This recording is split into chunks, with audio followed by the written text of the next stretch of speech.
লাই আমার রব, এই রবি আমার সব, দামে দামে তন মনে তারি অনুভব।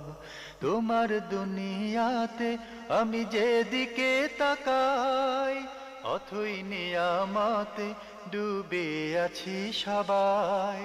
পাক পাখালির গানে শুনি তসবি কালো রব, তসবি কালো রব। আল্লাহ আমার রব, এই রবি আমার সব। আসসালামু আলাইকুম। প্রিয় দর্শক, আপনারা যারা দেশে আছেন প্রবাসে, সবাইকে অনেক অনেক প্রীতি ও শুভেচ্ছা।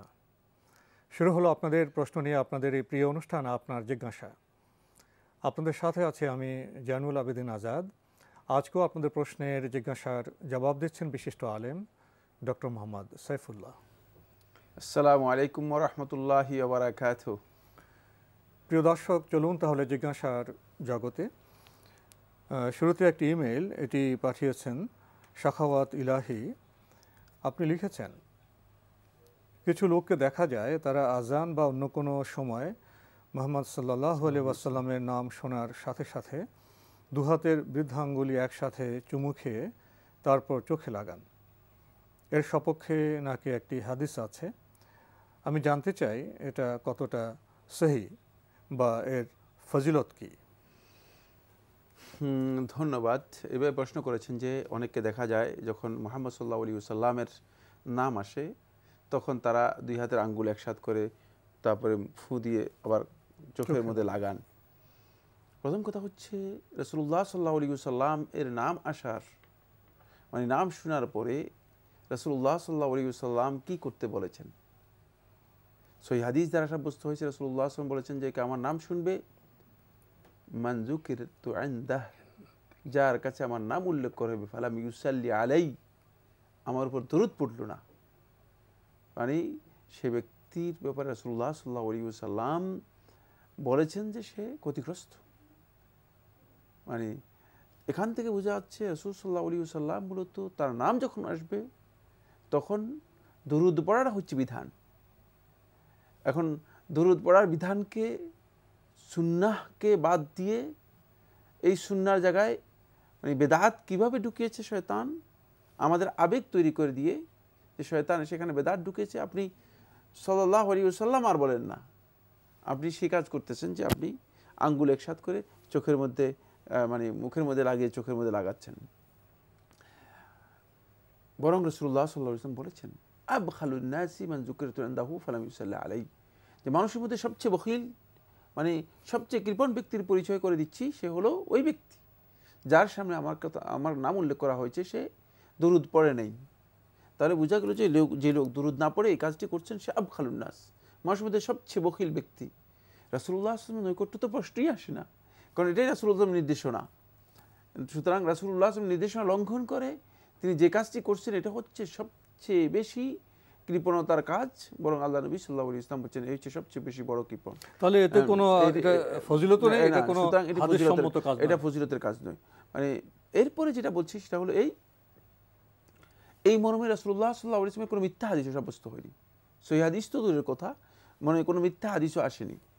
যেই মানে রিওয়ায়াতটি উল্লেখ করা হয় থাকে এটি আবু বকর রাদিয়াল্লাহু তাআলা থেকে উল্লেখ করা হয় থাকে এবং এটি একেবারেই জালিয়াতি বক্তব্য, মিথ্যা বক্তব্য আবু বকর রাদিয়াল্লাহু তাআলা থেকে উল্লেখ করা হয় থাকে।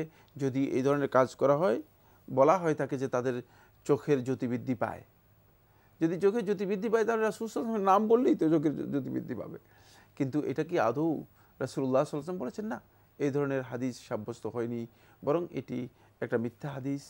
এই আমলটুকু রাসূলুল্লাহ সাল্লাল্লাহু আলাইহি ওয়াসাল্লাম করতে বলেন নাই, বরং রাসূলুল্লাহ সাল্লাল্লাহু আলাইহি ওয়াসাল্লামের নাম যখন আসবে তখন তার উপর সাল্লাল্লাহু আলাইহি ওয়াসাল্লাম অথবা আল্লাহুম্মা সাল্লি ওয়া সাল্লিম আলাইহি এটা বলা হচ্ছে সুন্নাহ। দর্শক, আমরা প্রকৃত বিষয়টি জানলাম। আমাদের হাতে আরও একটি ইমেইল, এটি পাঠিয়েছেন রোমান হোসেন লক্ষ্মীপুর সদর থেকে। আপনি লিখেছেন, আমি আমার এলাকাতে মসজিদের হুজুর, মাদ্রাসার শিক্ষক সহ অনেক নামাজিকে এমন দেখেছি যে তারা নিজেরা নামাজ আদায় করেন কিন্তু অন্য ভাইকে নামাজের দাওয়াত বা ইসলামের কথা বলেন না।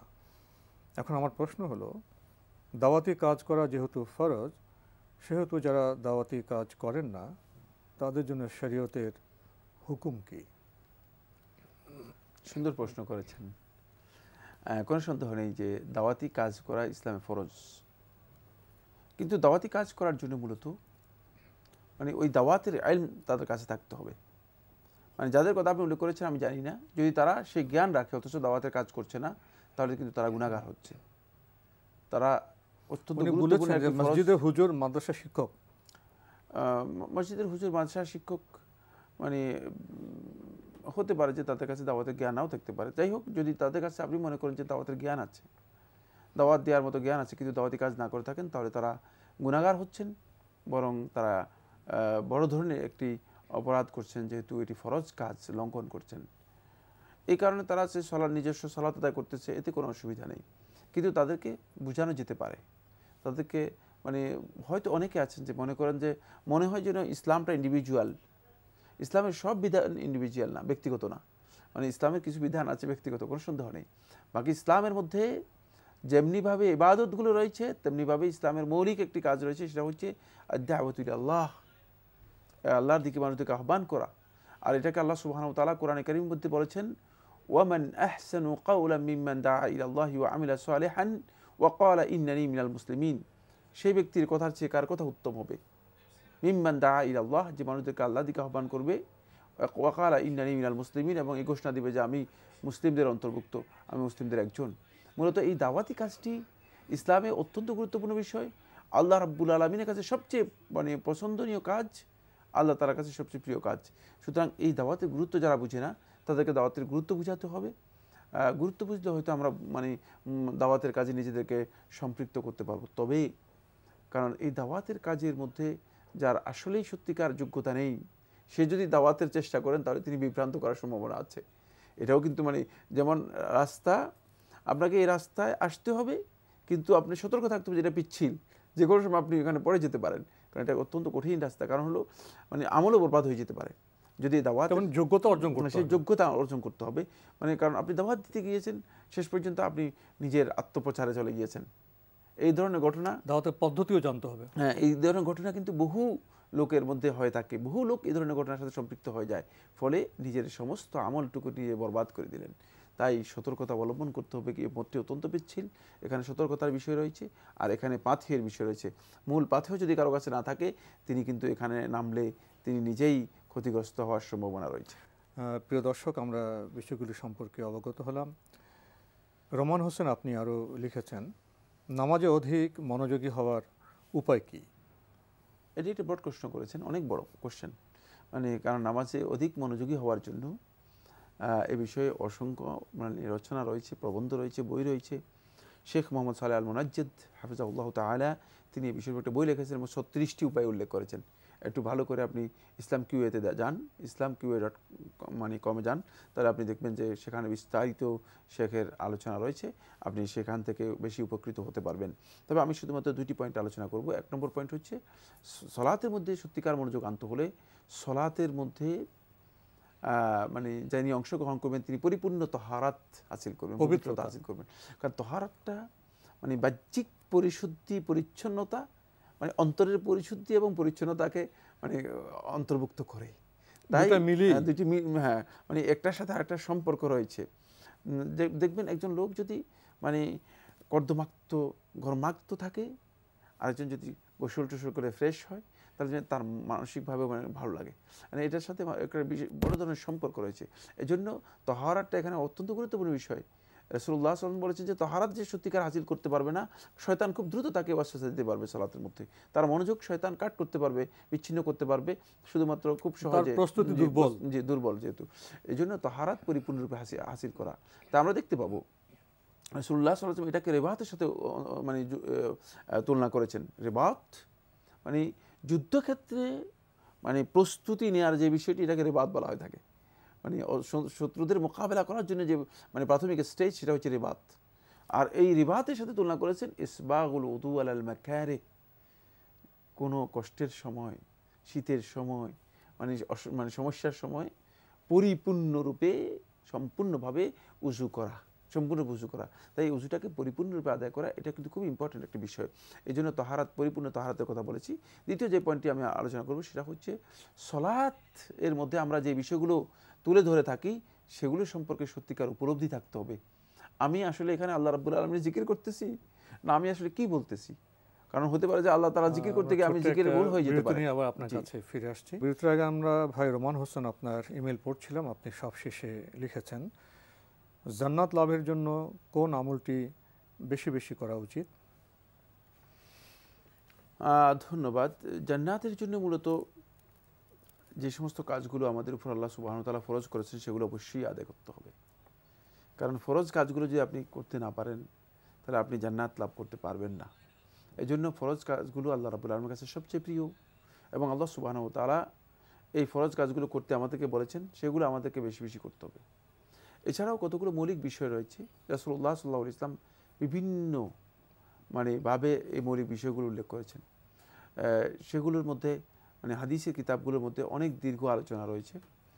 একটি বা দুইটি বিষয় আমরা দৃষ্টি আকর্ষণ করতে পারি এই সংক্ষিপ্ত প্রোগ্রামের মধ্যে। সেটা হলো যেমন ফরজ সালাতের সালাম ফিরানোর পরে রাসূলুল্লাহ সাল্লাল্লাহু আলাইহি ওয়াসাল্লাম যে আজকারগুলো উল্লেখ করেছেন তার মধ্যে এই সময়ে আয়াতুল কুরসি পাঠ করা।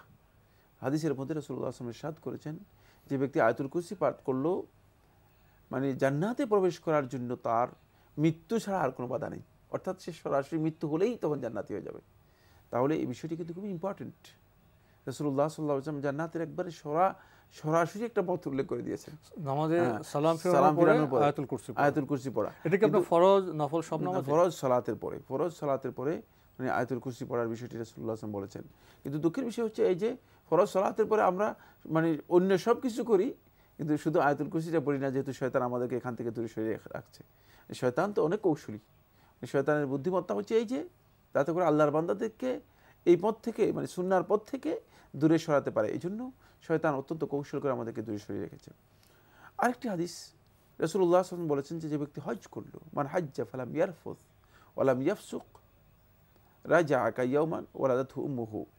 যে ব্যক্তি হজ করলো, হজের মধ্যে কোনো ধরনের অশ্লীল গর্হিত কাজ, নিষিদ্ধ কাজ, এগুলো কোনো ধরনের হারাম কাজ করলো না, সে একেবারে নিষ্পাপ হয়ে তার মা যেভাবে তাকে নিষ্পাপ জন্ম দিয়েছে সে এভাবে নিষ্পাপ হয়ে গেল। এই হাদিসের নিষ্পাপ হয়ে যাওয়ার স্বভাবটা কি হলো? রাসূলুল্লাহ সাল্লাল্লাহু আলাইহি ওয়াসাল্লাম আরেকটা হাদিসের মধ্যে আবু হুরায়রা বর্ণিত সহিহ বুখারী মুসলিম হাদিসের মধ্যে বলেছেন আল হাজ্জুল মাবরুর লাইসা লাহু জাযা ইল্লাল জান্নাহ, যে এর জন্য জান্নাত ছাড়া আর কোনো প্রতিদান নেই, সোজা জান্নাতের কথা বলে দিয়েছেন। তাই যদি কেউ হজ মাবরুর করতে পারেন, চেষ্টা করতে হবে হজ মাবরুর করতে পারেন, তাহলে কিন্তু তিনি সরাসরি জান্নাতের একটি পথ পেয়ে গেলেন। এই বিষয়ের উপর আমরা একটা সংকলন লিখেছি, খুব সংক্ষিপ্ত হলেও মৌলিক কথাগুলো রয়েছে।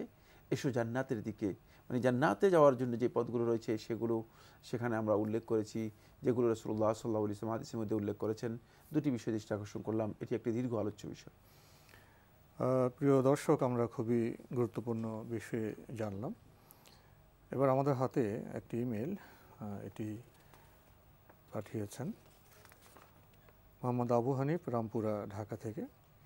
আগের ইমেল আপনি আরও জানতে চেয়েছেন ইসলামী জীবন বিধানে রাজনীতি এবং অর্থনীতি কতটা গুরুত্বপূর্ণ? ইসলামী জীবন বিধানে রাজনীতি এবং অর্থনীতি কতটা গুরুত্বপূর্ণ? রাজনীতি এবং অর্থনীতি মানব জীবনের মধ্যে যতটুকু গুরুত্বপূর্ণ, ইসলামী জীবন বিধানে ততটুকু গুরুত্বপূর্ণ। কারণ অর্থনীতি থেকে মানুষের জীবনকে বিচ্ছিন্ন করার কোনো সুযোগ নেই, যেমনিভাবে রাজনীতি থেকে মানুষের জীবনকে বিচ্ছিন্ন করার কোনো সুযোগ নেই। রাসূল সাল্লাল্লাহু আলাইহি ওয়াসাল্লাম জীবনে তো আমরা রাজনীতিও দেখেছি, অর্থনীতিও দেখেছি। সুতরাং এটি অত্যন্ত গুরুত্বপূর্ণ বিষয়, কোনো সন্দেহ নেই। ইসলাম কমপ্লিট কোড অফ লাইফ, পরিপূর্ণ একটি জীবন বিধান। এর মধ্যে কোনো খণ্ডিত চিন্তাধারা এর মধ্যে নেই।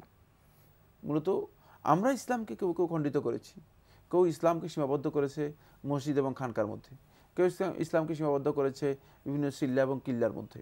বিভিন্ন দিক থেকে বিভিন্নভাবে আমরা ইসলামকে খণ্ডিত করার চেষ্টা করেছি। এটা আমাদের নিজস্ব দৃষ্টিভঙ্গি, ইসলামের দৃষ্টিভঙ্গির সাথে সামান্যতম কোনো সম্পর্ক নেই। কারণ সম্পর্ক যদি থাকতো তাহলে আল্লাহ সুবহানাহু ওয়া তাআলা এটা বলতেন না, আল ইয়াউমা আকমালতু লাকুম দীনাকুম ওয়া আতমামতু আলাইকুম নি'মাতি ওয়া রাদিতু লাকুমুল ইসলাম দীনা, যে আজকে তোমাদের দিনকে আমি পরিপূর্ণ করে দিয়েছি। সুতরাং এই দিনের বিধান পরিপূর্ণ।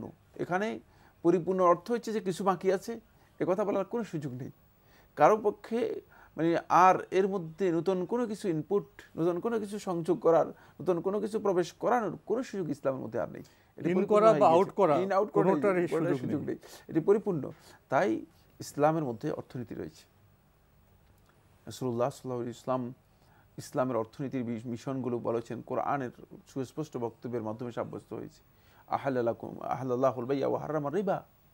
ইসলামের মূলনীতিগুলোর মধ্যে, অর্থনৈতিক মূলনীতিগুলোর মধ্যে একটি এটি, সেটা হচ্ছে মানে সুদকে বর্জন এবং ব্যবসাকে গ্রহণ, মানে ব্যবসার বিধানকে বৈধ করা হয়েছে, সুদকে হারাম করা হয়েছে।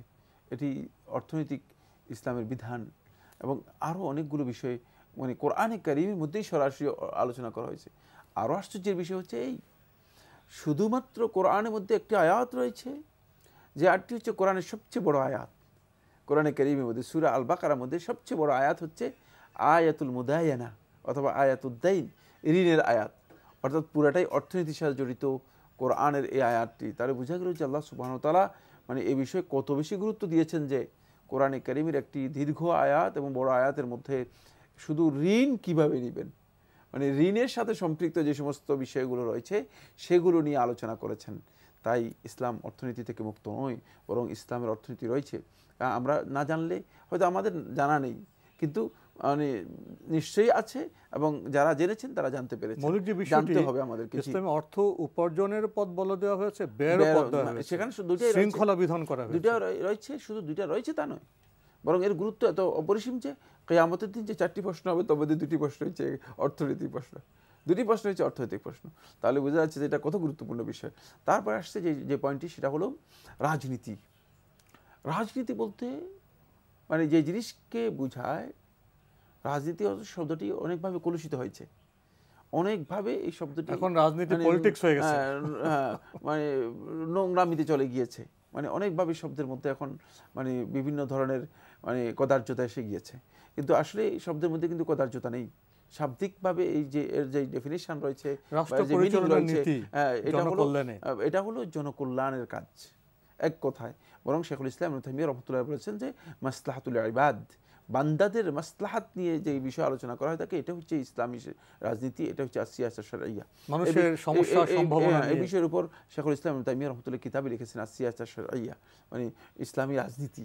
তাহলে বোঝা গেল ইসলামী রাজনীতি রয়েছে, কিন্তু ইসলামী রাজনীতি আমরা জানি না। কারণ রাসূলুল্লাহ সাল্লাল্লাহু আলাইহি ওয়াসাল্লাম মানে যেদিন থেকে রাসূলুল্লাহ সাল্লাল্লাহু আলাইহি ওয়াসাল্লাম রিসালাতের দায়িত্ব গ্রহণ মানে প্রাপ্ত হয়েছেন, সেদিন থেকেই রাসূলুল্লাহ সাল্লাল্লাহু আলাইহি ওয়াসাল্লাম মানে অন্যদের সাথে কি আচরণ হবে এবং মানুষের কল্যাণে কি কি আচরণ করতে হবে, সেই কাজগুলো রাসূলুল্লাহ সাল্লাল্লাহু আলাইহি ওয়াসাল্লাম নির্দেশনা দিয়ে গেছেন। সর্বশেষ যখন মদিনাতে ইসলামী রাষ্ট্র প্রতিষ্ঠা হলো, ইসলামী রাষ্ট্রের মানে রাসূলুল্লাহ সাল্লাল্লাহু আলাইহি ওয়াসাল্লাম নিজেই দায়িত্ব গ্রহণ করেছেন এবং নিজেই ইমাম ছিলেন, নিজেই রাষ্ট্রপ্রধান ছিলেন, নিজেই রাষ্ট্রের সেনাপ্রধান ছিলেন, তাই ইসলামের রাজনীতির গুরুত্ব রয়েছে। আর কেন থাকবে না? কারণ রাজনীতির সাথে সম্পৃক্ত হচ্ছে মানুষের জীবন এবং সম্পদ ও মানুষের ইজ্জতের হেফাজতের মৌলিক বিষয়। এখন যদি কেউ মানে জীবন, তার সম্পদ এবং ইজ্জতকে হেফাজত না করে, তাহলে সে ব্যক্তি তো ক্ষতিগ্রস্ত হয়ে যাবে। ফলে ইসলাম এটাকে হেফাজত করার জন্য এই বিধানটিকে অত্যন্ত গুরুত্ব দিয়ে রাষ্ট্র তো এই দায়িত্ব নেওয়ারই কথা, মানুষের জান মাল ইজ্জতের এবং তার যে বিকাশের এই দায়িত্ব তো রাষ্ট্র নেবে, এবং সেখানে রাজনৈতিক যে দৃষ্টিভঙ্গি সেটা তো মানুষের কল্যাণই হতে হবে। এই বিষয়ে আমরা আজকে আর এগোতে পারছি না সময়ের কারণে, এখানে শেষ করতে হচ্ছে। আপনাকে অনেক ধন্যবাদ। আপনাকে অশেষ ধন্যবাদ। প্রিয় দর্শক, শেষের যে বিষয়টি নিয়ে আমরা কথা বললাম সংক্ষেপে, ইসলামের রাজনীতি এবং অর্থনীতি প্রসঙ্গে, এ বিষয়ে অনেক মূল্যবান গ্রন্থ আছে। আসুন সেই গ্রন্থ আমরা পাঠ করি এবং এইসব ক্ষেত্রে যে বিভ্রান্তি আছে তা থেকে আমরা মুক্ত হই। প্রিয় দর্শক, আপনারা চিঠি লিখুন, প্রশ্ন পাঠান আমাদের ঠিকানায়।